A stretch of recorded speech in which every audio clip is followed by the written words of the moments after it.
Moon remembers.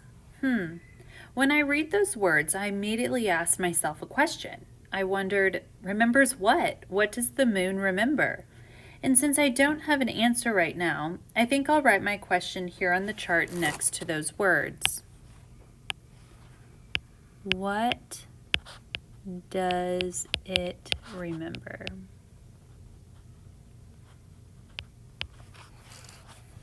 Marooned in shadowed night, white powder plastered on her pock-marked face.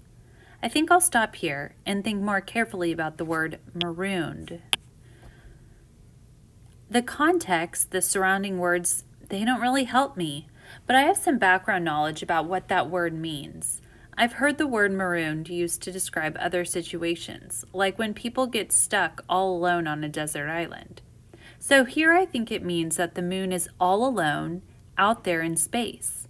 So the phrase marooned in shadowed night paints a picture in my mind.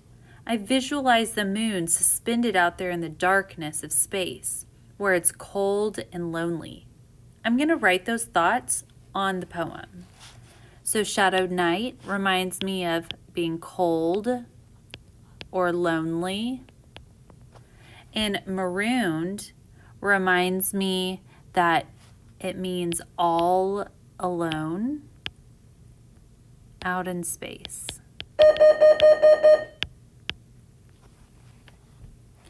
And those words, white powder plastered on her pockmarked face, scarred with craters, filled with waterless seas, these words, they help me visualize the moon.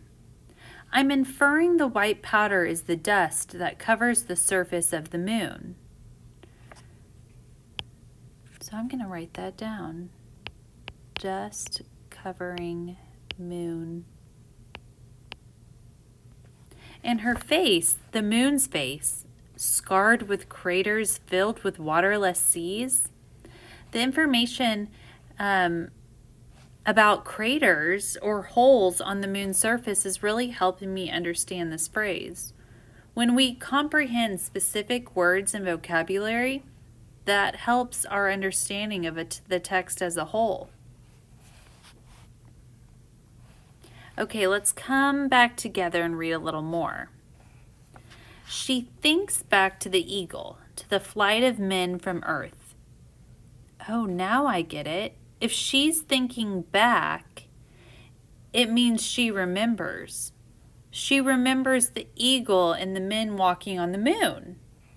I saw the men land on the moon, so I know from my background knowledge that the eagle is the name of the astronaut spaceship that landed on the moon. So the moon thinks back to remember the flight of men from Earth. I'm going to draw an arrow from this part back to the line that says moon remembers.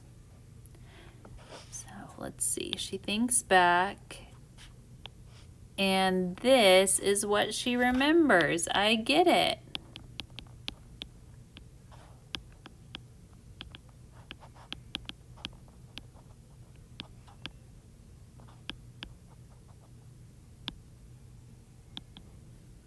Now that I've read more of the poem, I've answered my question about what the moon remembered. Those words are much more meaningful now than when I first wondered about them. It's like I solved a mystery. So we're going to think through the rest of the poem together. Poems are so much more interesting when we discuss our inferences and interpretations.